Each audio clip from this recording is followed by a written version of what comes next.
Hi, everyone. So glad to be back here with you all. I hope you had a wonderful holiday wherever you are in the world and whatever you did.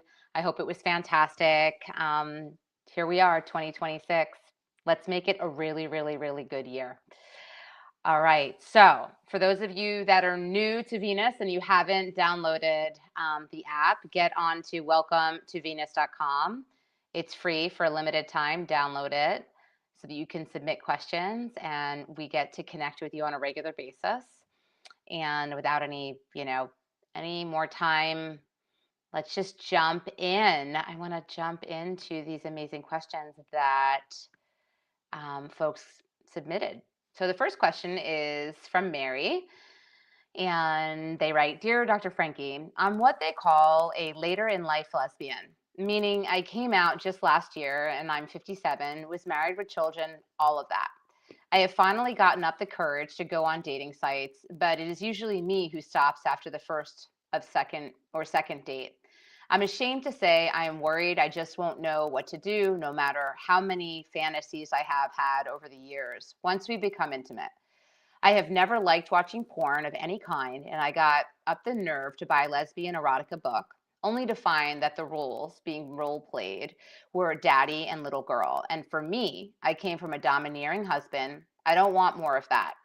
Do you have any advice on how I could educate myself so I could feel more comfortable about being sexual or allowing myself to be sexual with another woman?" Yeah, so this is a great question, Mary, and it makes perfect sense that you would feel like a fish out of water, right? Like you came out later in life, you haven't had experience, and it's hard. It's different. Being with a woman is different. And I get that you want to feel confident and familiar. And I would, it's becoming more and more kind of accepted or acceptable to consider surrogacy. So there are professionals out there who some may consider sex workers, but really these are people who are accredited, educated, and knowledgeable about intimacy. And they often work with folks who are coming out later in life or have been virgins, for example, and they are wanting to become comfortable, to understand sort of how to move their body around another person, how to, what it feels like to even be touched, how to explore being with somebody of the same gender. What are the nuanced differences? How do you communicate in those different circumstances? And so it's really about meeting with a professional who has the knowledge and experience and expertise to guide you. They're a guide and they give you exposure and they give you tools and greater understanding and education so you yourself can put yourself out there and move from date one to date two and three, four, five, and so on, knowing that you have the knowledge and experience where you're not having to figure it out on your own. You're actually hiring a professional to guide you through it. And it's all at your pace. What I want to say, as you're exploring potential sex surrogates, make sure that they are right, that they are professional, that they have education, that they are connected to an accredited organization. So you've got to do some research on your end. And there are many that are out there that are actually part of the LGBTQ community. They themselves may identify as lesbian or bisexual or pansexual and so on. And it may be helpful too to pick somebody who you think objectively is attractive. And that's fine too. And just know that you're employing them for a service. And this isn't somebody who you're going to have a long-term relationship with. It's somebody that's going to show up to support you, help you get to a place of confidence and comfort so that you yourself can make it happen and that you can feel confident and get in there and meet some amazing women on your own who hopefully you will have beautiful connection with. So, Mary, thanks for asking that question. Start researching sex surrogacy, and there is plenty of information out there. You can look at ASECT, AASECT, which is a governing board that is national, and they basically, that's where I got my board certification as a sex therapist. So they have a lot of resources. Good luck. All right, Ava. Ava writes in, my girlfriend wants to merge our lives way faster than I do. She's already talking about moving in, combining money, doing everything together, the whole lesbian starter pack. And I keep nodding along like I'm on board, even though my stomach is in knots. I can't tell if this is normal anxiety or if my brain is waving a giant red flag that a massive heartbreak is waiting for me down the line. I'm scared of hurting her feelings, but I also don't want to get dragged into a life merge when I'm not ready. How do you slow a relationship down without making the other person feel unwanted or rejected? So I know that this is like kind of run of the mill response, but it's actually true through and through, Ava, which is communication. So everybody moves at their own pace. And I'm not sure how long you've been together, but it doesn't even matter necessarily. I think that you've got to honor how you feel about it. And it's feeling like it's moving too fast. So you've got to be honest with her and just share that this is the pace at which you're moving is feeling really scary.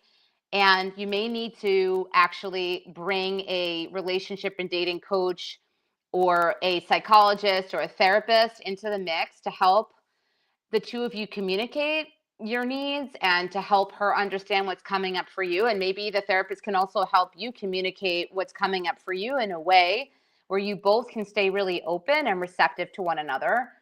Because if you're not ready to move in and merge at this point, then it's going to come up in other ways where you're not going to be available to actually really, join and celebrate and be like excited about this next chapter. You want to be excited. You don't want to feel like paralyzed with anxiety or doubting that it's the right decision. You want to feel really good about the decision. That doesn't mean that, for everybody who is ready to make that move feels no anxiety. There is some, right, trepidation. That's normal. But to really be feeling like your stomach is in knots and you've got lots of anxiety and, you're feeling like it could be a red flag, I would listen to that because that is your system is saying to you, slow down. So get some support and communicate. And I imagine if this is the right relationship for you, Ava, everything will work itself out. I do believe that things happen for a reason and they will shake out the way that they should. Good luck. All right, Vivian. Let's see. Vivian writes in, my partner has never been able to come. Not with men, not alone, and not with me. She was sexually abused as a child, and even though she insists she's completely healed and that it doesn't affect her anymore, I can't stop wondering if it's connected. I'm scared to bring it up because she gets really defensive around anything that implies she's still carrying trauma. She insists any further therapy would be useless. I try so hard to make sex light, fun, and zero pressure, and I tiptoe around anything orgasm related because I don't want her to feel broken. But her anxiety about not being able to orgasm is starting to make the whole experience stressful for me too. We can't have sex without it affecting her. I want to help her and have a healthy sex life together, but I don't know how to approach this without hurting her. So it sounds like you're not even focusing on the orgasm so much. It's her that's putting pressure on herself. Because I was going to say, let go of pressure around orgasm because there are plenty of people that can't necessarily orgasm for one reason or another.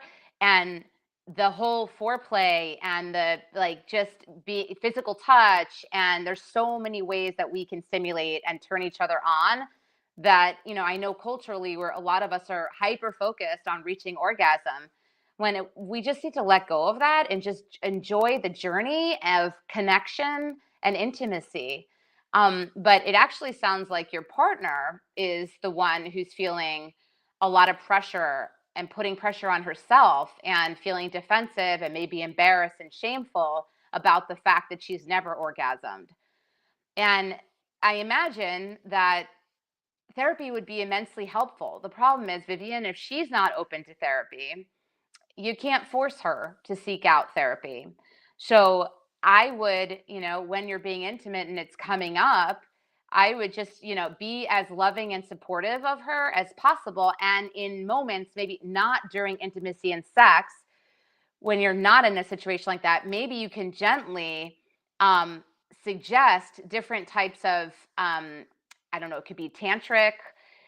There's so many different ways to like activate the body and mind, get the mind connected more to the body. It sounds like because of her trauma, she may have some dissociative symptoms where she's just kind of disconnecting from her body, which is, you were saying, she might not, it might be not be connecting, which is what you might be picking up on. So she can't actually stay present long enough to reach orgasm. That's a possibility. And I think with therapy, with the right, like a therapist who is very experienced with sex therapy and trauma PTSD treatment, um, this is something that can totally be treated, but she has to be open to it. And also, it's important for her to know that you're not judging her, that you're there, that you're not putting any pressure on her to actually orgasm, that you absolutely love being with her intimately and trying different things, and that you're there for it. You're there to support her, and you want it to not affect her. And of course, it's affecting you because you're connected, and if it's affecting her, it's certainly going to affect you. So, communication. Try to have these conversations not in the room when you're trying to have sex, and then seek out support and resources. There's plenty of books out there, but it sounds like she has some unresolved work to do around the sexual trauma that happened when she was a kid. But I get that it's frustrating, and avoidance is a way in which we cope sometimes. So hopefully that's helpful. All right. It looks like I've got one more question that I can cover today. Diana, I fell out with my best friend years ago. I had low self-esteem, and she was a terrible friend to me for years. But when I finally stood up for myself, she ghosted me in the most malicious way, and everyone in our friend group took her side. I don't even know what she told them, but suddenly I was the bad guy. Now I see she just got engaged, and I can't stop feeling hurt and angry. She's treated people terribly, cheated, and somehow everyone in her life still enables her, and she keeps moving ahead in life. I hate that it bothers me this much, but I can't help it. How do you stop caring about someone who hurt you so badly, who got away with it, and just move on with your own life? Diana, you got to ask yourself, is this person paying rent in your mind? Are they paying you rent? If they're occupying so much time and space in your mind, they should be paying rent. So you've got to redirect your focus on people and experiences and opportunities that are beneficial to you.